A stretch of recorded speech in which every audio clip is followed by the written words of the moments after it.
بات قریب آ گیا۔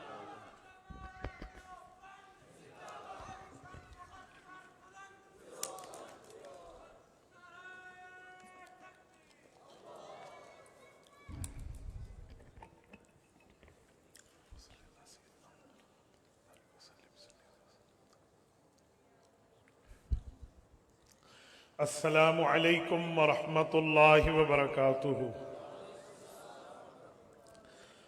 الحمد للہ وحدہ والصلاة والسلام علی من لا نبی بعدہ، اما بعد فاعوذ باللہ من الشیطان الرجیم، بسم اللہ الرحمن الرحیم۔ وَأَمَّا بِنِعْمَةِ رَبِّكَ فَحَدِّثْ۔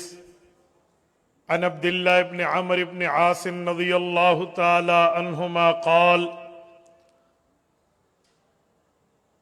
كل شيء أسمعه من رسول الله أكتبه، فنهتني قريش فقالوا ورسول الله صلى الله عليه وسلم بشر يتكلم في الغضب والرضا، فأمسكت عن الكتاب فذكرت ذلك للنبي صلى الله عليه وسلم، فأومى بأصبعيه إلى فيه فقال: اكتب فوالذي نفسي بيده ما يخرج منه إلا حق. رواه الإمام الهمام أبو داود في سننه. اللهم صل على محمد وعلى آل محمد كما صليت على إبراهيم وعلى آل إبراهيم إنك حميد مجيد. اللهم بارك على محمد وعلى آل محمد كما باركت على إبراهيم وعلى آل إبراهيم إنك حميد مجيد. یا الہی آج تو صدیق سا ایمان دے، یا الہی آج تو صدیق سا ایمان دے، آنکھ دے اور اسوہ فاروق کی پہچان دے، کر مبرہ عیب سے اور عفت عثمان دے، کر مبرہ عیب سے اور عفت عثمان دے، فقر دے کرار کا اور حیدری اوسان دے۔ میرے معزز دوستو، آج 11 جنوری 2025 بروز اتوار، اور میں جامعہ مدنیہ جدید لاہور کے سالانہ تقریب ختم بخاری میں آپ کی خدمت میں موجود ہوں۔ رب کریم کروڑوں ارب و رحمت نازل فرمائے حضرت مولانا سید محمود شاہ صاحب کی تربت اقدس پر ہر سال حضرت خود ختم البخاری کی تقریب میں خود شرکت فرماتے اور آخری حدیث طلبہ کو پڑھاتے۔ آج پہلا ختم بخاری ہے جو ان کے بعد ہو رہا ہے۔ میری دعا ہے ان کے صاحبزادہ کے لیے، سید میاں اقاشہ کے لیے، رب کریم ان کو اپنے والد محترم کا صحیح جانشین بنائے۔ اللہ رب العزت اس نوجوان کی عمر میں، صحت میں، علم میں، ارادوں میں، اداروں میں ترقیات عطا فرمائے۔ میرے دوستو، ختم البخاری شریف صحیح البخاری کی آخری حدیث پاک کا درس ابھی آپ کی خدمت میں قائد ملت اسلامیہ، امام انقلاب حضرت مولانا فضل الرحمن حفظہ الرحمن ارشاد فرمائیں گے۔ حضرت راستے میں ہیں، بس پہنچنے لگے ہیں۔ حضرت قائد ملت اسلامیہ دامت برکاتہم العالیہ اس مدرسہ کے محتمم بھی ہیں، اور ہمارے اقاشہ میاں صاحب کو رب جزائے خیر دے، یہ حضرت کے اس وقت نائب محتمم ہیں۔ رب کریم ان سب کے ارادوں میں ترقیات عطا فرمائے۔ میں حدیث پاک کی عظمت، مقام، مرتبت، درجہ، حیثیت اور ویلیو کے عنوان پہ گفتگو کرنے لگا ہوں کہ آج حدیث پاک کے مجلس کا معاملہ ہے، تو حدیث پاک کی ویلیو کیا ہے؟